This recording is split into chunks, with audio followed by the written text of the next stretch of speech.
ስሙኝ አንዴ በህይወቴ ገጠመኝን ላካፍላችሁ ማለት ነው። ምን መሰላችሁ?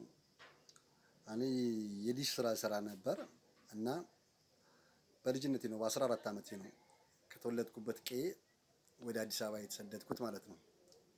እና ትንሽ ሳድግ የሰው ቤት ስራ ነበር።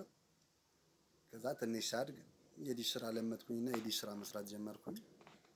ከዛ እየሰራሁኝ ምናምን በቃ በመሃል የሆነ ቀን ጾም ነበረ እና ማታ አልበላሁም ምግብ።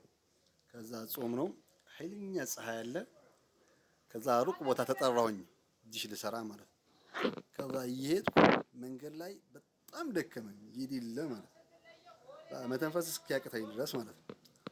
ከዛ ለምን ትንሽ እረፍት አላረግም ብዬ የሆነ ዛፍ ስር ተኛሁኝ። ከዛ በተኛሁበት የሆነ ነፍሴ መመለስ ቀርቶ ትንፋሽ ተስረቀረቀብኝ ማለት ነው።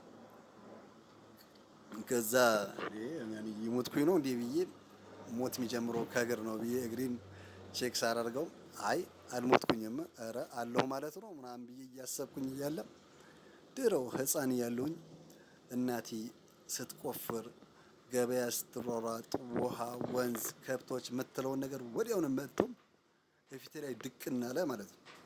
ከዛ ምንም ቅድም ልሞት የነበርኩኝ እኔ ወላሂ ምንም አልዋሸሁም፣ ድካሜን እርስት አድርጌው እንዴት ሮጬ ወደ ስራዬ እንደሄድኩኝ ከዛ ስሰራ ውዬ በቃ ድካሙም ረሃቡም ረስቼው ማለት ነው። ከዛ በዛ መልኩ ውዬ ማታ ማታ በሰላም ያው አፍጥር ሰዓት ደርሶ አፈጠርኩኝ ማለት ነው።